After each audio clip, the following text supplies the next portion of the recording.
Hi everyone, good afternoon. I'd like to start off by asking all of you, when was the last time you said the word sorry? Hands up if you said it yesterday or earlier today. Okay, wow. And when you said it, how did it make you feel? Was it an awkward social moment, bumping carelessly into a stranger, or even forgetting to catch up with a loved one? Well, I'm here to talk about the weight of the word sorry. When planning my speech and considering how to actually get to the root of the meanings behind the word sorry, I stopped and decided to search up what the word actually meant. We use it on a daily basis, for some more often than others. We've heard it countless number of times, yet most of us fail to acknowledge the true meaning behind it and take it for granted. According to the Cambridge Dictionary, the two definitions of the word sorry are 1. Feeling distress through sympathy with someone else's misfortune, and 2. Feeling regret or penitence. But it's more multifaceted than that. In society today, we say sorry for multiple reasons. It could be to feel validated. It could be to let someone know that you're understanding and sympathizing with their pain. It could be to genuinely apologize, or just to simply avoid confrontation. But let's stop there. What about those who can't say the word sorry? To them, it's a word so heavy in their hearts. But why is that the case? People who don't often apologize usually have strong feelings of low self-esteem, and their egos can't necessarily take the blow of admitting that they were wrong. Offering an apology implies that they've harmed someone in some way, and this can elicit some feelings of shame. According to Maslow's theory, the 5 basic needs that people require are physiological, safety, love and belonging, esteem, and self-actualization. Esteem and belonging involves feeling loved and accepted.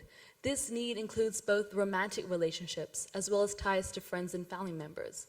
It also includes our need to feel as if we belong in a social group.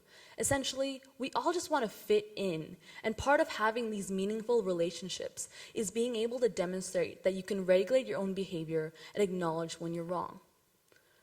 But when do we stop with the word sorry? This habit has become so ingrained over the years that the words seem to come out almost automatically. Let's make it simple. It's either you say sorry or you feel responsible for the hurt on the other person's behalf. However, personally, I wasn't in a situation where I was the one who had been wronged. I felt the need to go confront someone who had been stirring up trouble behind my back. And in the end, somehow, that resulted in them flipping the script and me apologizing. How is it as humans, our feelings are so minimalized when all we want to do is just be heard? But let's not forget, apologizing is an admission of guilt and acknowledging when you've done something wrong. The desire to feel listened to and valued is something that we all share, which ties back into Maslow's theory. All relationships are forged on the notion of trust and respect. When we say sorry, we foster trust in that person that we just apologized to. We imagine this as a weight on our shoulders, and when we say sorry, that weight is lifted, making us feel relieved and reassured that everything's just going to be fine. But if we don't, it's there weighing us down wherever we go. But hey, let's change that narrative. Let's say whenever you say sorry, you forfeit $1. Just $1. It's inconsequential right at that moment. But every single time you say sorry, another one gets put in a jar. Every single time. Eventually, the coins will eventually spill out and you won't be able to fit any more in. Hopefully, this will show you how heavy this habit really is. According to BBC, the average person in the UK says sorry around 8 times per day. 1 in 8 people say sorry up to 20 times per day. Even Canadians are known for apologizing profusely. They say we're just too nice. That said, though, some of us repeat the word sorry, not once, but multiple times to feel validated. For example, me. It's as if we're trained to say sorry. It's a reflex. Growing up and to this day, I don't say sorry once, as I believe it hasn't hit home. I say, ooh, sorry, and everyone has tried to stop me. I remember my parents saying, don't undervalue yourself. Just say it once and move on. But for me, by repeating and regurgitating the word over and over, I feel excused. I feel exempted. I don't need to actually think of anything else to say, which, might help my self-esteem, but I can quickly get out of the way. To be honest though, if I do anything wrong, no matter the scale, from dropping a book, bumping into a chair, sneezing, missing a shot in basketball, to not knowing the answer to a question, or even giving the wrong answer, I say the word sorry. I have this overwhelming need for other people around me to feel at ease. Did you know, according to research conducted at the University of California at Santa Barbara, that a weak message repeated twice becomes more valid than a strong message heard once? Even one repetition has the power to change our minds. It increases our mental validation to anything that we're exposed to, which is why it works so well in the case of saying sorry.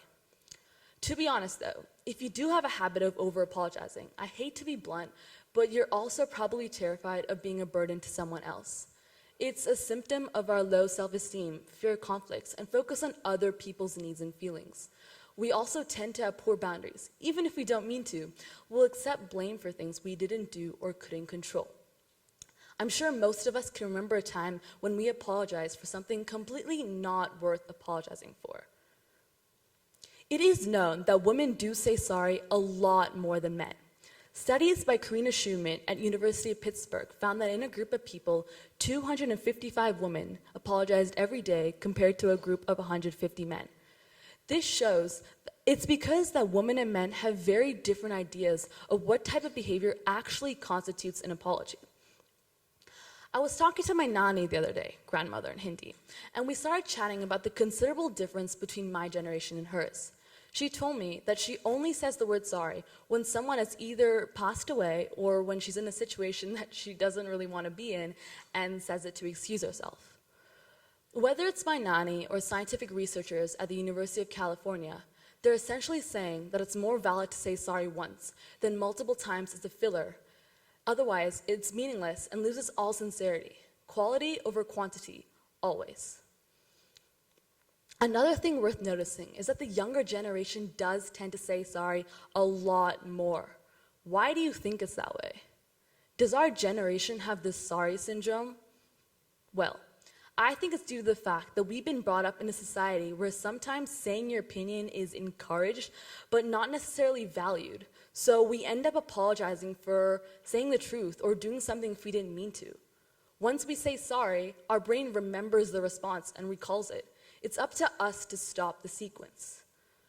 What I'm here to say is that start by changing the trajectory of your life. Start by owning your words. Start by taking responsibility and nurturing your self-esteem. Everyone makes mistakes. It is normal. Stop blaming yourself. For now and forever, remember the weight of the word sorry. I'm not asking you to shirk your responsibility. I'm simply conveying about how being too apologetic or not even apologizing at all does not help. In fact, all we need is inside of us, and we can use this to become more confident in ourselves. Trust yourself to make the right choice. The next time you say the word sorry, I want you to think to yourself, did I really have to say sorry? And for those who don't apologize in a situation where they should have, I want you to think about how the other person must feel. As I've grown older, well, since I've turned 16, I do find words matter. Proper usage of words matter. Our words shape our lives. They're extremely powerful, influential tools that we can use to uplift personal energy and improve our lives, though we're often not conscious of the words we speak, read, and expose ourselves to. Our words have great powers, and their meanings affect our perceptions that shape our belief systems, ultimately drive our behavior, and create our world. Our words are powerful. Make them count. For me, sorry makes me feel heavy. How does it make you feel? Thank you.